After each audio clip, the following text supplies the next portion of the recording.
One thing about ungrateful people, they will complain about the one thing you haven't done for them instead of being thankful for the thousands of things you have done for them.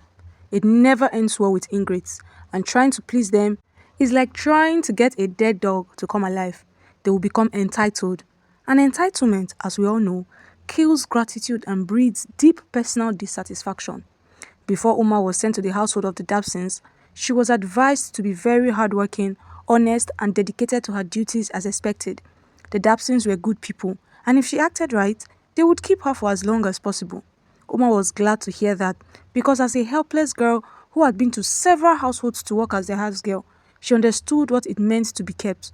Some families fire you just when you are about getting settled into their home. Some mistreat their house girls and use them like slaves. Some preferred it when the house girls don't come anywhere close to their children, while some would complain about whatever they do no matter how hard they worked, and even refuse to pay or slash their salaries. Oma had seen it all, and she really looked forward to working for a family that would just allow her to get her job done and pay her at the end of the month. The day she arrived at their home, Uma was awed by the beauty of the house. She had worked in many homes, but none were as big and beautiful as what she was seeing.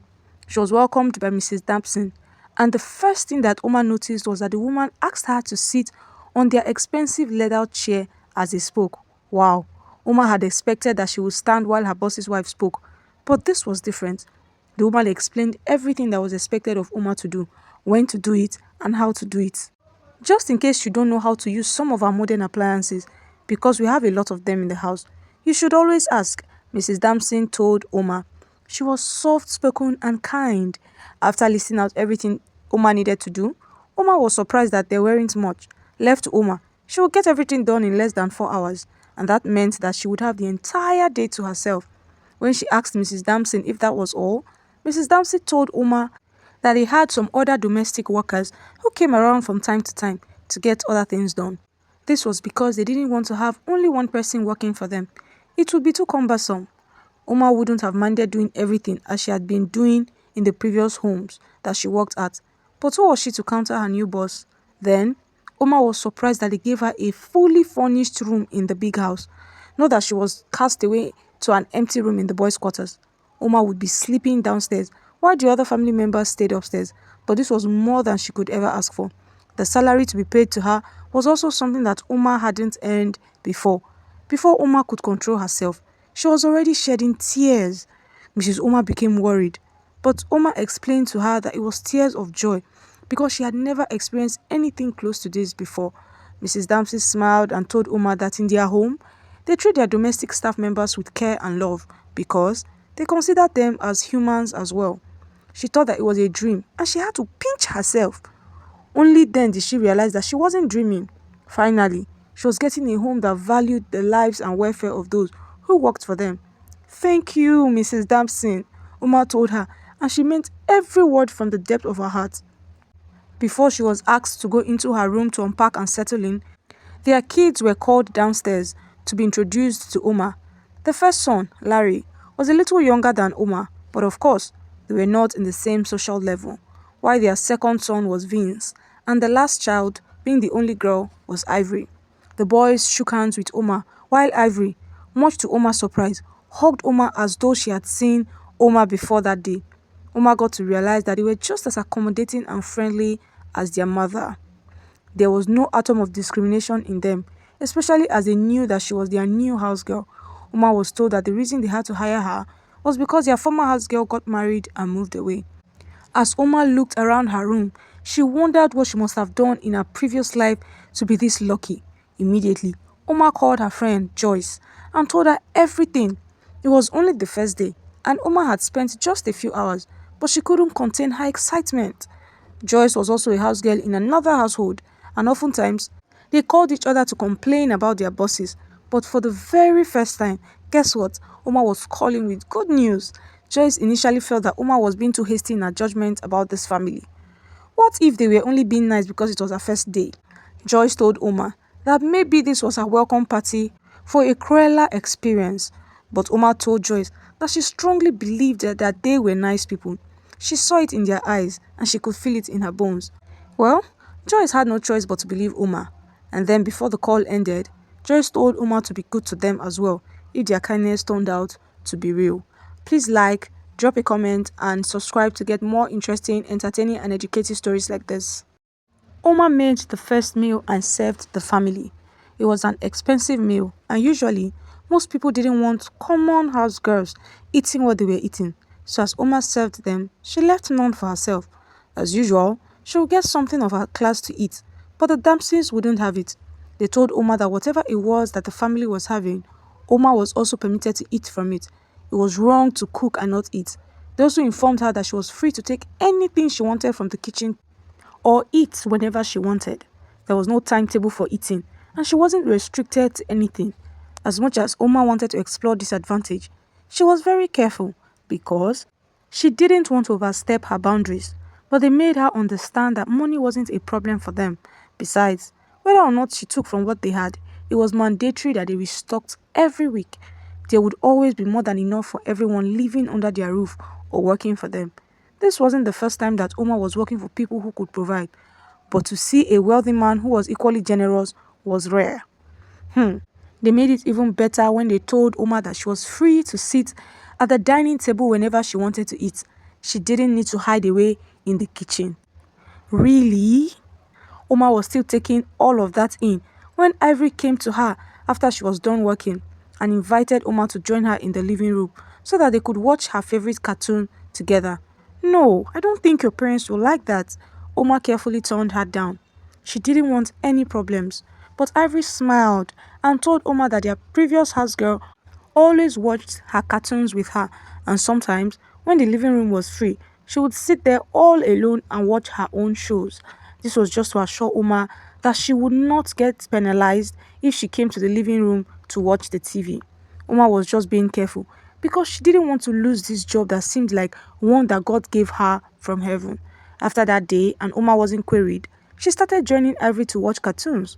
They would talk and laugh about what they were watching, and slowly, Oma and Ivory, even though different in age, began to form a bond. But that wasn't all. The other children, Larry and Vince, also interacted with Oma every chance they got. They never laughed at her when she mispronounced a word or acted ignorant over something that they were discussing about. Instead, they would carefully explain to Oma what it meant. They even taught Oma how to play some of their games, and Ivory allowed Oma to come close to expensive and beautiful toys. Several times, Mr. Damson or his wife would see Oma with their kids, but they never complained or scolded Oma as long as she got her job done. They weren't bothered. Oma, on her part, ensured that she did everything they wanted her to do. Months later, the Damsons hadn't changed one bit. When Oma called Joyce to give her the update of things, Joyce was surprised as well. Is this real? She told Oma how lucky she was to be working for a family like that, unlike her, who was going through a difficult time with the family that she worked for. Joy still advised Oma to be of good behavior so that they would keep her. Families like the Dabsons only came once in a lifetime. However, how they accommodated Oma wasn't the only thing she noticed about this family. Oma also saw how peaceful and happy they were. Sometimes, she would watch them from her bedroom downstairs when they were having family time. Their laughter rang out and the joy they had echoed all over the house. Uma had been working for them for months now, but she had never heard Mr. Damson and his wife exchanging heated words. That too was very rare. At other times, they took their kids out for dinner, play dates, shopping, or even just driving around. On such evenings, they would tell Oma not to worry about cooking anything for them, only for herself. Then, each time and on their return, they would get something for Oma. She knew that they always had fun because Ivory couldn't stop telling Oma about every of their outing, and Oma always listened with delight. Oma enjoyed listening to every detail so much that she started to wish that Mr. Dabson and his wife would ask her to come with them on one of their outings. She didn't say it out loud though, because she knew that she didn't have any rights to, but the wish was inside in a tiny part of her heart. Then, one day, at the resumption of a new term, Mr. Damson and Mrs. Damson called Oma to their living room and told her that they were enrolling her in the closest school. They realized that she didn't go to school, and they felt that while their kids were at school, it was only right that she should also be in school. It wasn't as big as the school their children attended, but Oma was deeply grateful. She fell on her knees and thanked them profusely. They also picked the clothes one so that while she schooled, she would still be able to do her chores as their house girl. More importantly, she would still be getting her full salary. What more could Oma ask for? There is no need for that, Oma. You are like a family to us, Mr. Damson told Oma. That night, Mr. Damson's words rang in Oma's mind over and over and over again, and it sowed a seed in her heart. From that day, she began to wish that they would adopt her so that she would finally become a member of their family. Please like and subscribe to get more interesting stories. Oma's schedule was made flexible. That way, she was able to combine school and work without both clashing or suffering. Whenever she had a difficulty in any subject, Larry or Vince were always there to explain things to her. But Oma couldn't stop thinking about Mr. Damson's words. You are like a family to us. Each passing day, witnessing how united and lovely they were and how well they treated her, Uma's desire to become a full member of the Dempsey's family grew. She wanted to be able to call Mr. Dempsey dad and Mrs. Dempsey mom, just like their children did.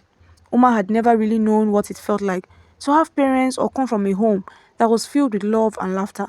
And now that she was seeing it, she wanted it badly.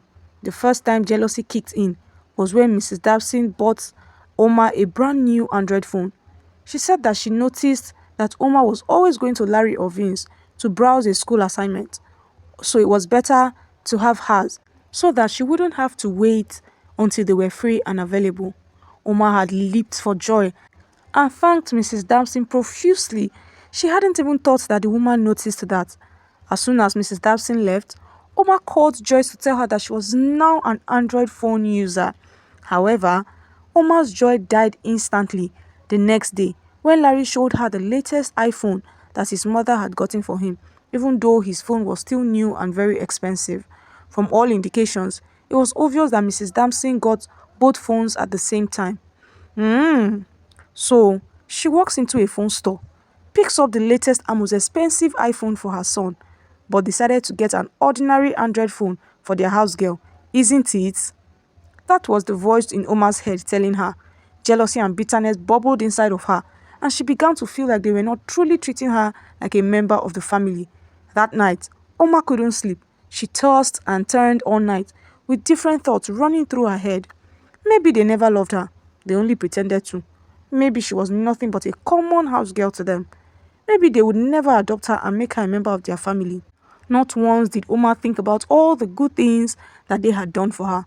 When she told Joyce about how she was feeling, Joyce scolded her for being ungrateful. The Dempsons weren't under any obligation to do what they had done for her. They could have just let her do her job and pay her salary, but they did. Since Oma started working for them, which was several months ago, her life had become better. Joyce reminded Oma of the school they freely enrolled her without even asking for it. Joyce made Oma believe that no one else would have done that for her, and that she needed to stop wishing for the stars and begin to appreciate what she had. After that day, guess what? Oma stopped talking to Joyce because Joyce didn't support her stance. The jealousy didn't end there. No, the seeds started to grow really fast, and as the months went by, Oma started to notice and compare every single thing that Mr. Dabson and his wife did for her and their children, like how they would buy Ivory's clothes from very expensive boutiques in the city. But when they wanted to buy clothes for her, they would choose the ones being sold in the market. Why wouldn't they buy her clothes from boutiques too? Yes, the ones they got for her from the market were new ones. But then again, it could never be compared to the ones being sold in boutiques. Was their daughter better than her? Oma felt like they were being unfair to her. If they already said that she was like a family to them, why couldn't they just treat her the same way they treated their biological children? Uma's mind was a little pacified when Mr. Dabson and Mrs. Damson asked her what skills she would like to learn. They gave her the grace to mention just about anything, and they would see to it that she acquired it from the best. And not just that, they were willing to establish her when she was done learning. Uma happily mentioned fashion designing. It was her dream when she was much younger, but circumstances had made her give up on that dream. The moment she mentioned it, Mr. Damson and his wife stood by their words by selecting one of the best and most expensive fashion schools in the city and paid for Oma to be skilled. But that little ray of joy died when a few weeks later, Right before her eyes, they celebrated Larry gaining admission into a university in London. Bitterness and jealousy sprang up all over again. Why should Larry go to the university? And in London at that, while they tossed her to a fashion school to go and learn a skill? Oma then understood why they never mentioned sending her to the university. Again, they were indirectly telling her that she was nothing but a house girl and she didn't deserve to go to a university. Or that was what Oma thought until the Dempsey's spoke to her again and squashed all her hopes of ever belonging to their family. What did they tell her? They told Oma that with the state of the country, they have decided to relocate to London finally. So, the major reason they paid for Oma to go and learn a skill was so that she would be able to cater for herself when they leave instead of going to work for another household as a house girl. That way, she would be able to live a better life and see herself through school if she wanted to. To the Dapsons, they were being of help. Like and subscribe for more stories. But to Oma, they were leaving her. No, they were not just leaving her, but they were dumping her after making her feel welcomed into their home and lying to her that she was like a family to them. They decided to leave the country without taking her along. London. Oma imagined how beautiful life would be in London. But all thanks to the Dapsons, they were going to deprive Oma of that. Oma forced a smile and told the Dapsons that she was grateful because those were the words that was expected of her. But deep inside, she was feeling something else. In her room, Oma cried bitterly. It would have been easier to beg them to take her with them. But being that the Dapsons had exposed Oma to a lot of knowledge, she knew that they wouldn't be able to take her along easily because she didn't bear the Dapsons' name. Adoption would have fixed that, but since they didn't think of that, it meant that they didn't want her in their family. Taking a trip to London and relocating were two different things. It meant that Oma might never set eyes on them again. The pain and jealousy from that realization gave Oma a sleepless night. Why couldn't they just adopt her and take her along? Was she not beautiful enough to identify as a member of their family? Was it why they never took her anywhere? All those evil and ungrateful thoughts kept coming to her head, and Oma ended up telling herself that she would never let them leave her behind. She had grown too attached to this family that she just never wanted to be separated from them. Yes, with the establishment, she would never work as a house girl for anyone again. But it wasn't enough for Oma. What she wanted was to be a what? A Damson. By morning, Oma already came to a conclusion. Fortunately for her, the Dapsons were not leaving the very next day.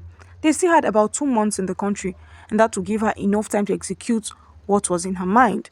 Everything went back to normal, or so the Dapsons thought.